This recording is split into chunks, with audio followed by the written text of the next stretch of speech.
Hello everyone. In this video we'll be solving a design example on doubly reinforced beam using limit state design. So before solving the example problem, let us discuss about the design steps in the doubly reinforced sections. So in the first step, we need to check whether the factored moment is given in the question. If it is not, then you might find either a factored load or service load. If it is a service load, we need to find out the self weight of the beam. We need to assume the overall depth considering the thumb rule. Then we need to find out the self weight. Then we need to add the self weight plus the live load given. Then we need to multiply it with a factor 1.5. With that we'll be getting the factored load. Then if the based on the given type of beam, we need to calculate the maximum factored bending moment. That will be the first step. In the second step, we need to find out what is the limiting moment of resistance. So the limiting moment of resistance can be found in the IS 456 in the class G 1.1 page number 96. This is the equation. So here, based on the given grade of steel, we will need to get the factor XU max over D. If it is Fe 415, we need to take 0.48. So similarly, we need to substitute all those values. We know B, we can get the effective depth based on the overall depth. Then we will be getting the what is the maximum, so limiting moment of resistance. Now, if the given moment or calculated moment is greater than the limiting moment of resistance, then this is over reinforced section. If you find if the section is over reinforced, then you need to design it as a doubly reinforced section. So in the third step, after identifying whether it is over reinforced or under reinforced, if it is over reinforced, then we need to calculate the additional moment, that is M2 in this case. So M2 can be calculated just by subtracting limiting moment of resistance from the calculated factored moment. We'll be getting this additional moment M2.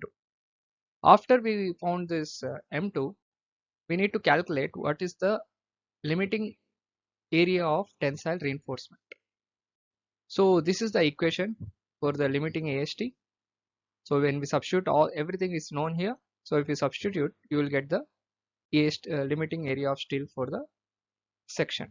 So in some cases, it will be considered as a balanced area of steel reinforcement, or in some cases it will be AST1.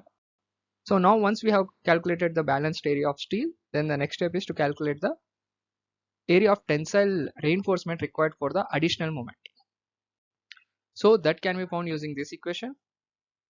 With this we will get the additional reinforcement required for the additional moment. Then we need to find out what is the area of steel reinforcement in compression zone. So that can be find out using this equation. So here, as discussed, FSC should be calculated using this table. So we would be knowing what is the effect cover for the compression zone. Then based on D dash over D, we will be identifying based on the grade of the steel. We'll be getting the what is the value. Here we will be getting the area of steel in the compression zone. So total area of steel in tensile reinforcement, that is also will be equal to AST required, will be equal to AST limiting AST, that is this one, plus an AST2. So this will give me the total tensile reinforcement required. After that, it is as usual similarly what we have done for singly reinforced section. Identify the number of bars for tensile reinforcement and compression reinforcement. Then we need to check that provided AST is greater than the AST required or ASC required, then we need to check, perform the checks for minimum tensile reinforcement and maximum tensile reinforcement. So these are the design steps for designing a doubly reinforced section for the given load or moment. So now let us do an example here. So this is the problem given. Design a simply supported reinforced RC beam having a span of 6.5 meter subjected to an uniformly distributed load of 35.8 kN per meter. Compute the required reinforcement assuming the breadth of the beam is 230 mm and the effective cover for compression and tension reinforcement is 40 mm. Use M20 grade concrete and Fe 415 grade steel. So this is the question given. So this is the given data. So they have given the length 6.5 meters. They have given the UDL. So they didn't mention what kind of UDL is it. So it is uniformly distributed load 35.8 kilonewton meter. Then they have given width. They have given the cover 40 mm. Then FCK and F5. I am assuming this is as a working load. So I need to calculate, the first step is calculate the factored moment. So for the calculation of overall depth will be equals to L over 10. So this ratio can vary from 1:10, 1/10 to 1/15. L is the overall length of the beam which they have given here. So if I divide it by 10, I am getting the overall depth as 650 mm. So cover which they already have given for tension and compression as 40 mm. So this is the effective cover. So the effective depth will be equals to 650 minus 40, that is 610 mm. So this is my effective depth. Once I have identified effective depth, the next step is to calculate the self weight. So self weight is given by 25 BD. B small b is the 230 mm which is given in the question. So capital D is the overall depth, that is 650. So if I multiply it, I am getting is 3.7375 kilonewton per meter. Now I am considering this UDL as a live load. So now if I add these two loads, then I will be getting as 39.5375 kilonewton per meter. For this I am multiplying with the load factor, that is 1.5, because since this is dead load and live load, 1.5 into 39.5375. So this is giving me a factored load of 60.296 kilonewton per meter. Now we have calculated the factored load. I need to calculate what is my factored moment.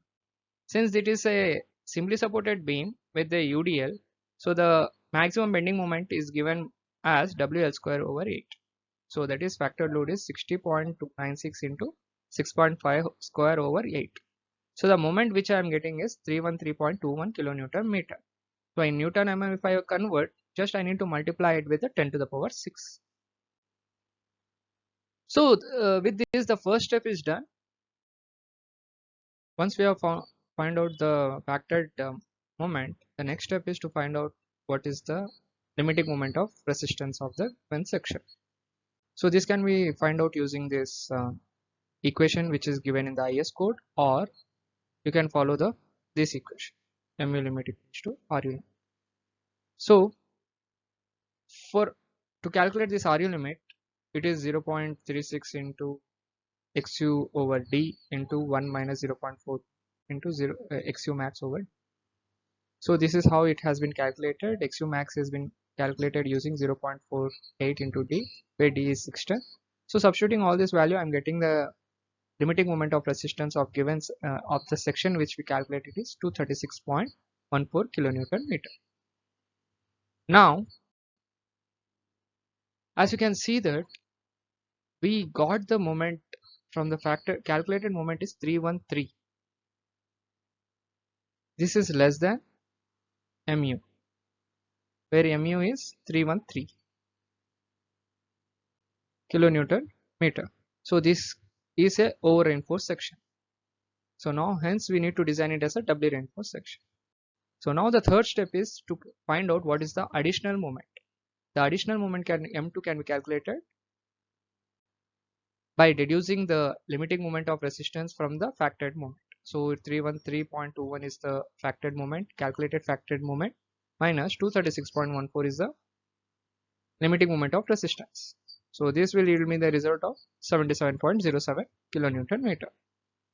Now what is the limiting reinforced area of steel? We need to find out. So this is the equation which we have used, 0.36 FCK BXU max over 0.87 Fy. So substituting this value, it is giving me 1343 mm square. Similarly, we need to find out what is AST2. So in the AST2, we can see we need to find out D minus D dash. So I have calculated D minus D dash here separately, 570 mm. D is the effective depth, D dash is the cover. So M2 we already know, that is 77.07 into 10 to the power 6 divided by 0.87 into Fi is 415 into 570. So this is giving me an area of 375 mm square. Additional tensile reinforcement is required for the additional moment. So the next step is we need to find out what is the area of steel reinforcement required for compressive zone. So the equation is M2 over FSC minus 0.447 FCK into D minus D dash. We know this M2, we know this FCK, we know D minus D. So what is not known is FSC. FSC can be calculated using the table which have shown in the steps. So from, if we calculate D dash over D, we will get a ratio. From that we can easily find out what is my FSC. So after substituting values, so I am getting 392 mm square. This is the area of steel is required for compression zone, and this is the FSC which has been calculated. So now the total area of steel required is nothing but AST limiting AST plus AST2. So in the previously which we have calculated, AST limit plus AST2 gives me the total area of steel reinforcement required for the tension zone. So when I add this 1343 375, this is giving me 1718 mm. Now I need to calculate number of bars. So when I calculate the number of bars for compression zone, it requires 2. So when I calculate, the provided AST is 402 mm square, whereas required ASC is 392 mm square. Similar in the tension zone, I need to provide 425 mm dia bars. When I calculate, total area is 1963 mm square, whereas area required is 1718 mm square. Next is we need to perform the checks. Minimum tensile reinforcement required is AST minimum 0.85 BD over F5. So minimum reinforcement required is 287 mm square, which is for tension zone. So how much we are providing? It is 1718 mm square. So it is safe. Similarly, we need to calculate what is the maximum tensile reinforcement. It is 4% of the cross-sectional area. So it is giving me around 5980 mm square. So which is the AST provided is lesser than the maximum area of steel tensile reinforcement. So this concludes the problem. So initially we have seen what are the steps for designing the doubly reinforced section. Then we have seen a problem, example problem on this. Thank you.